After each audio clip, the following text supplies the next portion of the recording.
எல்லாருக்கும் warm good evening. கண்டிப்பாக இங்கிலீஷில் பேசலை, தமிழ்லேயே பேசலாம்னு முடிவு எடுத்திருக்கேன். இல்லை அதுக்கெல்லாம் கை தட்ட வேணாம், சும்மா ஒரு முடிவு தான். முதல்ல எனக்கு மனசில் நின்ன விஷயம் மதுரை டிஸ்ட்ரிக்ட் அசோசியேஷனில் இருக்கிற அந்த மீனோட சிக்னிஃபிகன்ஸ் யாருக்காவது தெரியுமா? அதில் இருக்கிற மீன் பெர்ஃபெக்ட். பாண்டிய நாடு, மதுரை ஹிஸ்ட்ரி எல்லாத்தையும் பார்க்கும்போதே கொஞ்சம் லைட்டாக மெய் சிலுக்குது. அதுக்கான ஹிஸ்ட்ரி என்னன்னு நம்ம ரொம்ப முக்கியமாக தெரிஞ்சுக்கணும். அதை நீங்கள் அப்புறமா போய் ஈவினிங் மேலே தெரிஞ்சுக்கங்க. நான் ஏன் இதை ஸ்டார்ட் பண்ணேன்னா, காசி சார் வந்து ஃபஸ்ட்டு என்ன அவருன்னு சொன்னார் சார், ரொம்ப வருத்தமாக இருந்தது. அதே மாதிரி பழனி சார் வந்து டேய் ஒய்டு போடாமல் போடுறா அப்படின்னு சொன்னவர் பத்மஸ்ரீ அஸ்வின்னு சொல்கிறாரு. இதை வந்து நான் ஒரு பெருமையாக கருதுறதுக்கு முன்னாடி இதை வந்து நான் ரொம்ப ஒரு ஹம்பிளிங் விஷயமா பார்க்குறேன். பழனி சார் தேங்க்யூ, பட் டைனே கூப்பிட்டா பெட்டராக இருக்கும். எதுக்காக இதுலேருந்து ஸ்டார்ட் பண்ணுறேன் அப்படின்னா, நிறைய பேர் வந்து இன்றைக்கி நம்ம அந்த வளர்ந்து நிற்கிற ஒரு விஷயத்தை உருவமாக பார்க்குறோம். பட் நான் வந்து காசி சார் வந்து எனக்கே வந்து ஒரு 25 வருஷமாக அவரோட நடவடிக்கைகளை நான் பார்த்துருக்கேன். அதுக்கு முன்னாடி ஒரு 25 வருஷமாகவே he has been in service to the game. Service to the கேம்னு ஏன் சொல்கிறேன்னா, அவங்கெல்லாம் வந்து பேக் ரூம் ஆர்டிஸ்ட். நமக்கு ரஜினிகாந்தை தெரிஞ்ச அளவுக்கு ரஜினிகாந்தை காஸ்ட் பண்ண சங்கரை தெரியாது. அதே மாதிரி கமல்ஹாசனை தெரிஞ்ச அளவுக்கு அவரை காஸ்ட் பண்ண பாலச்சந்திரன் நமக்கு தெரியாது. காசி சாருக்கு வந்து அவர் ஒரு சிஇஓ ஆஃப் சிஎஸ்கே மூலமாக தான் சமூக வலைதளத்தில் இருக்கிறதுனால காசி சார் யாருன்னு நமக்கு தெரிஞ்சிருக்கு. அவர் எத்தனையோ ஓவியங்களுக்கு பின்னாடி இருக்கிற ஒரு ஆர்டிஸ்ட்டுங்கிறது நமக்கு தெரியாது.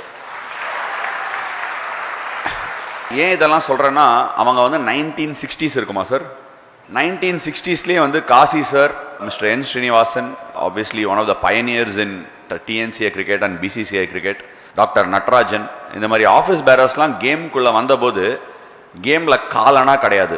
ஐ எம் நாட் ஜோக்கிங். எங்கள் அப்பாலாம் நிறைய சொல்லியிருக்காரு எப்படி போய் டெஸ்ட் மேட்ச் பார்ப்பாருன்னு. அப்போல்லாம் ₹1 கிடையாது கேமில். ஸோ ஒரு பைசா வருங்கிற எக்ஸ்பெக்டேஷனில் இவங்க யாருமே வேலை செஞ்சவங்க கிடையாது. பட் இன்றைக்கி என் கண்ணு முன்னாடி இருக்கிற எல்லா கிரிக்கெட்டர்ஸ் அண்ட் பேரண்ட்ஸுக்கு நான் ஒரே ஒரு விஷயம் சொல்லணும்னு ஆசைப்பட்றேன். என் பையன் நாளைக்கு இங்கே போயிடுவான், என் பொண்ணு இந்த வளர்ச்சியை அடைஞ்சிருவா, ஒரு ஐபிஎல் கான்ட்ராக்ட் கிடச்சிரும், இந்தியாவுக்கு விளையாடிடுவாங்க அப்படிங்கிற ஒரு உள் கனவு இருக்கிறது நியாயம். அது மட்டுமே குறிக்கோளாக இருந்து உங்கள் பசங்களை ஸ்போர்ட் விளையாட வைக்கிறீங்கன்னா அது தப்பான ஜேர்னின்னு நான் சொல்ல ஆசைப்பட்றேன்.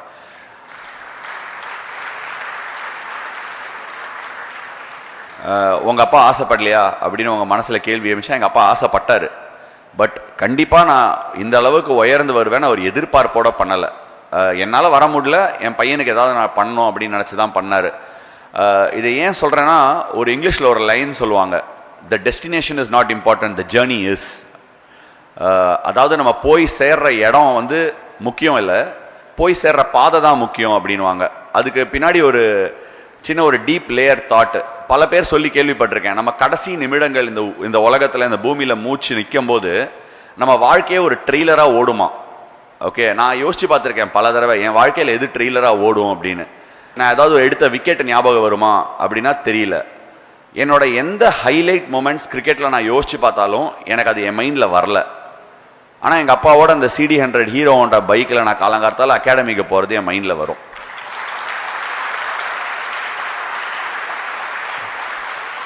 ஒரு மேட்ச் வந்து பெங்களூர் சின்னசுவாமி ஸ்டேடியமில் நான் முதல் முறை கால் எடுத்து வைக்கிறேன். ஒரு இன்டர்நேஷ்னல் ஸ்டேடியமில் சென்ட் பீட்ஸ், நீங்கள் ஸ்கூல் பார்த்துருப்பீங்க, ஃபைனலில் Salwan boys high school Delhi team, அவங்க தான் வந்து முந்தைய பார்லேஜி ட்ராஃபிலாம் அடிச்சிருந்தாங்க. அந்த மேட்ச்சில் வந்து லாஸ்ட் ஓவர் 6 ரன் டிஃபெண்ட் பண்ணோம், நான் தான் போலிங் போடுறேன். வெளிலேருந்து பழனி சார் கத்துறாரு, ஏய் தூக்கி போட்ட பிச்சிருவேன் அப்படின்னாரு. பாலை ஃப்ளைட் பண்ணி போடாத பிச்சிருவேன் அப்படின்னாரு. அந்த ஓவர் 2 ரன் கொடுத்து மேட்ச் ஜெயிச்சிட்டோம். அதுக்கெல்லாம் கை தட்டிடாதீங்க, வேணாம் அதுக்கெல்லாம் கை தட்டாதீங்க.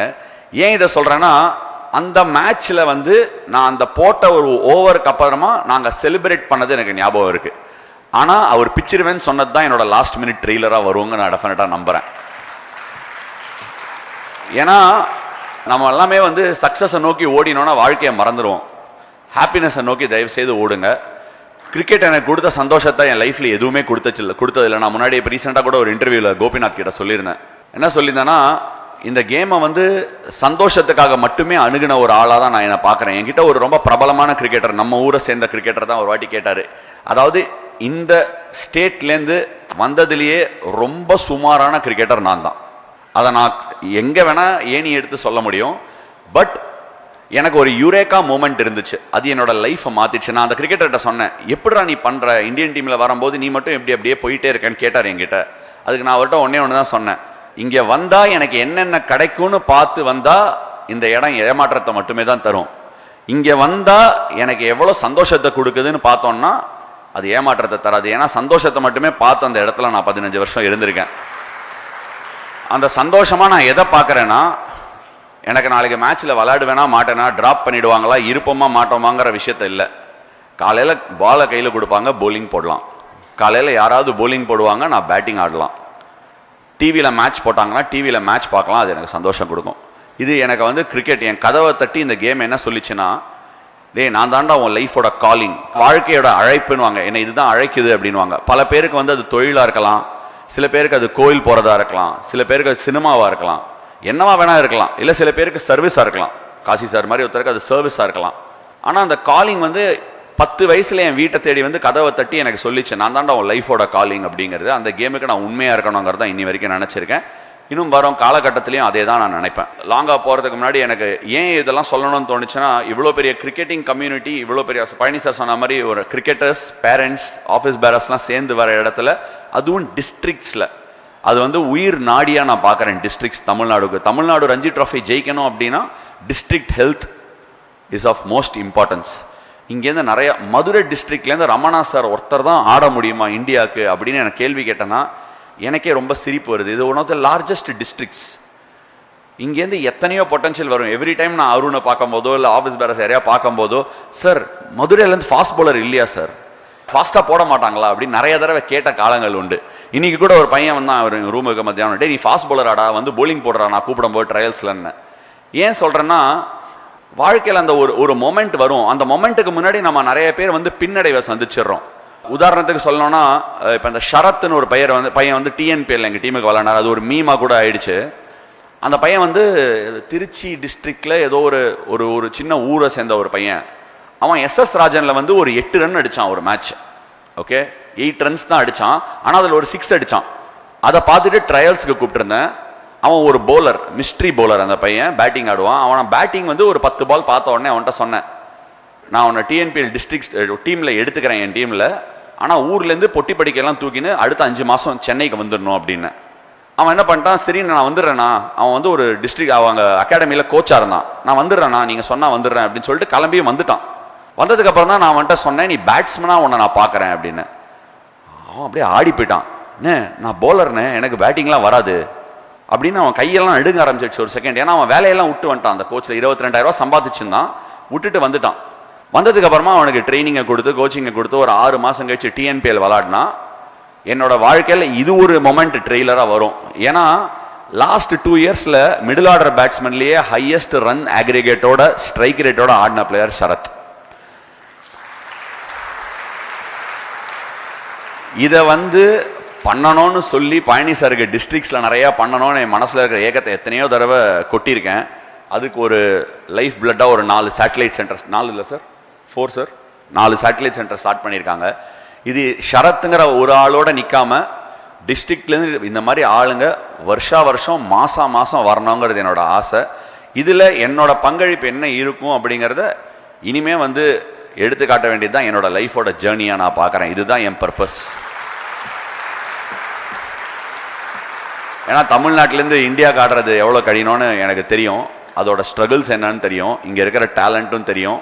தமிழ்நாட்டில் இருக்கிற ஒரு நூக்கான் கார்னர்லேருந்து பிளேயர்ஸ் வரணும் அப்படிங்கிற ஆசை என்னோடது. அண்ட் நெக்ஸ்ட் ஜென்ரேஷன், யங்கர் ஜென்ரேஷனுக்குலாம் ஒன்று சொல்கிறேன், இன்ஸ்டாகிராம் வந்துடுச்சு, ட்விட்டர் வந்துடுச்சு, நம்ம வீடியோ 4 பேர் பார்த்தாலே நம்ம மேலே வந்துடலான்னு நினைக்கிற ஜென்ரேஷன் இது. உங்களுக்கெல்லாம் ஒரே ஒரு விஷயம் மட்டும் சொல்கிறேன், பொறுமை ரொம்ப முக்கியம். இன்றைக்கி பேட் எடுத்து நாளைக்கு விளையாடிட்டு நாளைக்கு செலக்ட் பண்ணல பாலிடிக்ஸ்ரா அப்படின்னு சொல்லிட்டு பேட் அக்கில் மடிச்சுன்னு போனீங்கன்னா அந்த தப்பு உங்களுது மட்டுமே தான். ஏன்னா இந்த கேம் இல்லை, இது லைஃப். பொறுமையை சொல்லிக் கொடுக்கும். எவ்ரி டே நம்ம கோத்ரூ பண்ணுற சேலஞ்சஸுக்கு பதில் கண்டுபிடிக்க சொல்லிக் கொடுக்கும். உங்கள் முன்னாடி கேள்விகள் இருக்குது, அந்த கேள்விகளுக்கு பாலிட்டிக்ஸ் அப்படிங்கிற ஒரு பதிலை சாயம் பூசினீங்கன்னா உங்களுக்கான கேம் இது கிடையாது. உன் முன்னாடி எழுற கேள்விக்கு பாலிட்டிக்ஸை தாண்டி பதில் கண்டுபிடிக்கிறது தான் உன்னோட வேலை. நீ யாரா வேணா இருக்கலாம், ஆனால் கேள்விகள் உன் முன்னாடி நிற்குது, அதுக்கு வேற நாள் வேற பதில் சொல்லணும். ஏன்னா இன்னைக்கு என்கிட்ட இருக்கிற இந்த பாட்டம் முடி 2 மாசம் கழிச்சு இருக்காது. மாறாத ஒன்றே ஒன்று இந்த வாழ்க்கையில் என்னன்னா மாற்றம் மட்டும்தான். சரியா? கண்டிப்பா மாறும் எல்லாமே. அதனால மேக் ஷுர் உங்களோட எஃபர்ட்ஸை எவ்ரிடே போடுங்க.